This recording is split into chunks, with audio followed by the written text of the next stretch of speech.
Welcome everybody back to Boost Emotion, guys. And I can't believe it. Are we really still in cars with USBs? Guys, hit that intro. We're gonna talk about this today. Welcome everybody back to Boost Emotion, guys. And good morning, good afternoon, and good night. Thank you.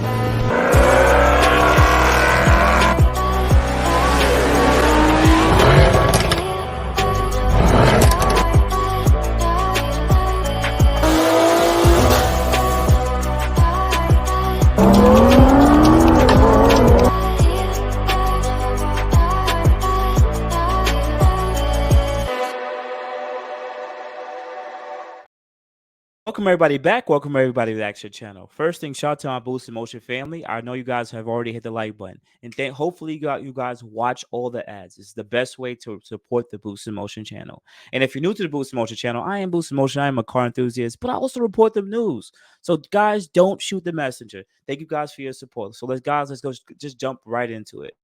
So as I sat there and said, if you guys haven't known, a lot of weird stuff has been happening when these cars get more technology into it.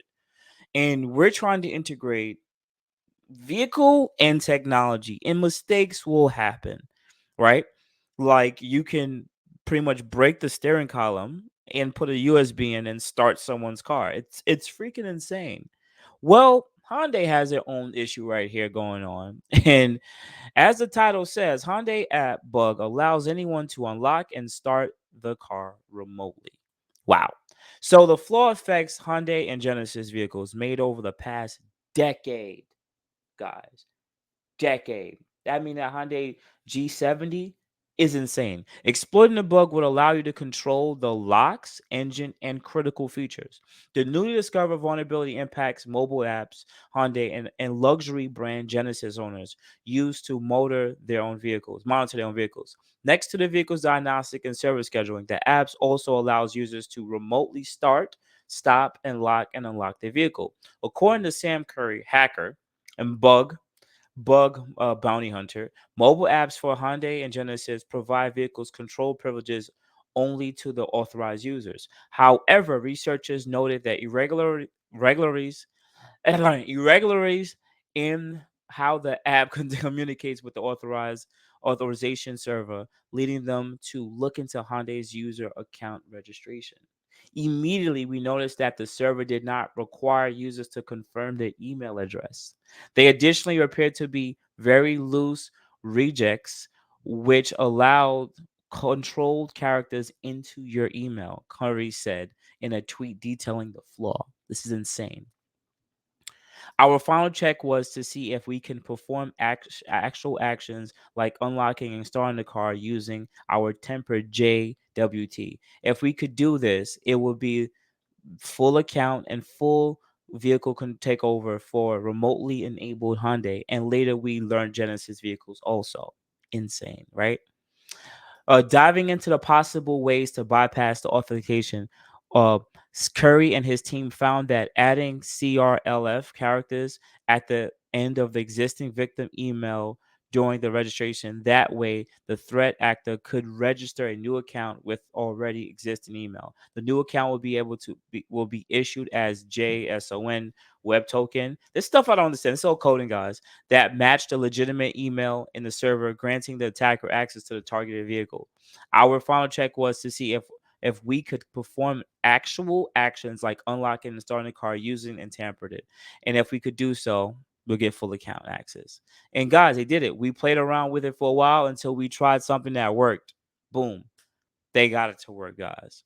Researchers used one of their vehicles to test out an exploit. They found that using a vehicle, the victim's email address, and adding those specific characters unlocked the vehicle connected to the victim's email. The team behind the hack even developed a script that would only need victim's email to address to execute all commands on the vehicle and even take over the owner's account. The vulnerability was reported to Hyundai and, according to Curry, resolved. Over the years, growing number of security problems and experts have focused on these studies on card hacking, demonstrating that the success how hackers could compromise the various components in vehicles. And honestly, guys, in my honest opinion, I'm gonna just tell you straight up like this: they're putting too much. They're putting too much tech into these cars, man.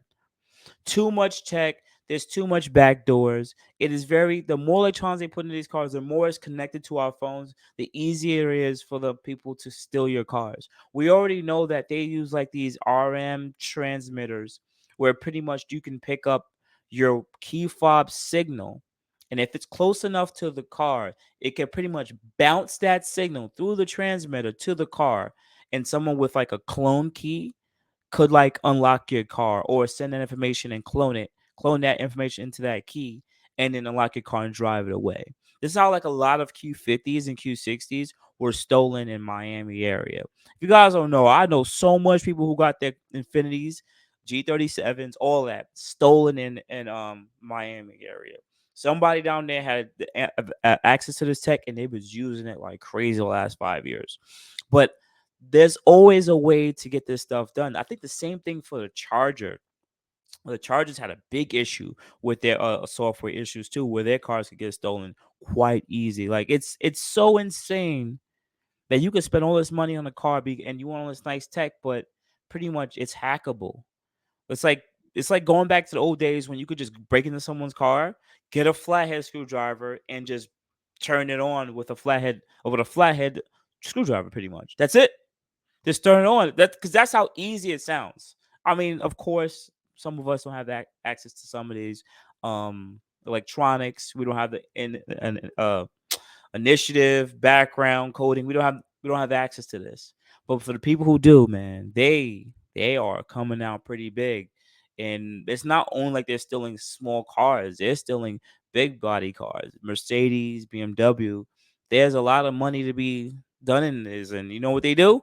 They steal these cars, put them in a port, and ship them right overseas.